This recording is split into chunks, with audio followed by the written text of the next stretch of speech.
Any way that the humankind, the human race, might have been split up so that you could get different combinations of information in separate groups, and yet we're all still the one race, we're all still the one kind. Does anyone have an idea? The Tower of Babel. Exactly. Now, start to think that through, and we'll do that in more detail in a future program.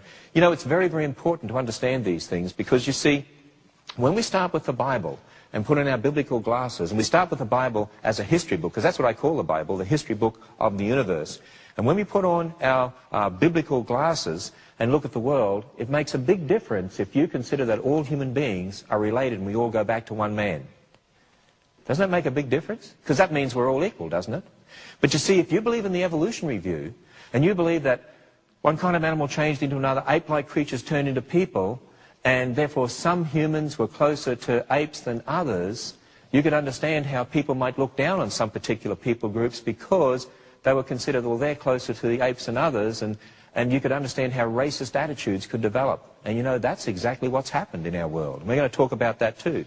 You see, when you start with the Bible, the foundation of God's Word, then we have an understanding there's one race of people.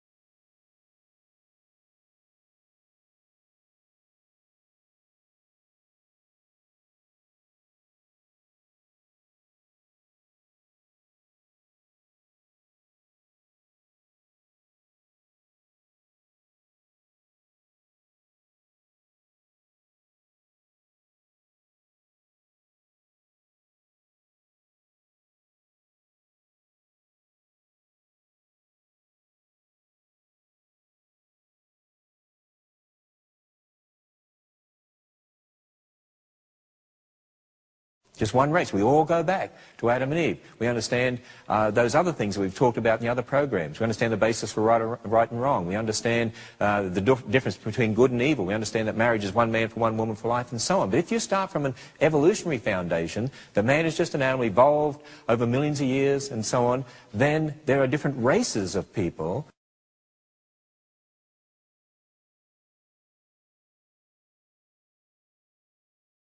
And you see, evolution inherently is a racist philosophy, and so some are closer to the apes than others, and it has caused people to look down on certain people and to treat them in the wrong way.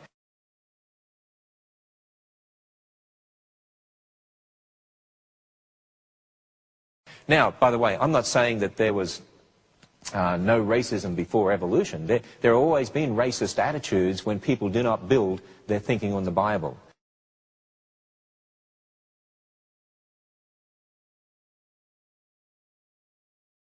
And we need to make sure that we build our thinking on the Bible so that we develop a Christian worldview and then look at the world through our biblical glasses. And that's what we're going to do in some other programs here.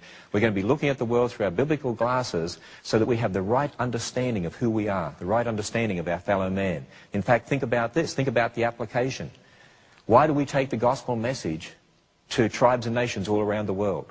Why does God tell us to go out and preach the gospel to every tribe and nation? You know why? Because we're all related. Because we're all descendants of Adam. Because we all go back to Adam and Eve. But what we need to do is to explain, well, how come you've got people who are Chinese and people with black skin and people with middle brown skin and people with light skin and how come you've got people who've got almond eye shape and so on? How to explain that? It's very, very simple.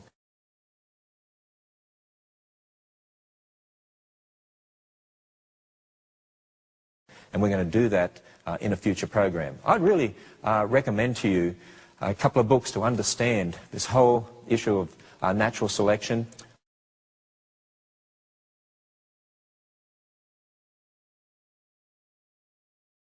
I'd recommend a book by Dr. Carl Whelan called Stones and Bones, where he looks at this in a little bit more detail, and you can read this over to help us understand speciation and help us understand some basic genetics. Very, very important for us to do so we can give reasons to people, answers for what we believe. And another book, Dr. Gary Parker's book, Creation, the Facts of Life.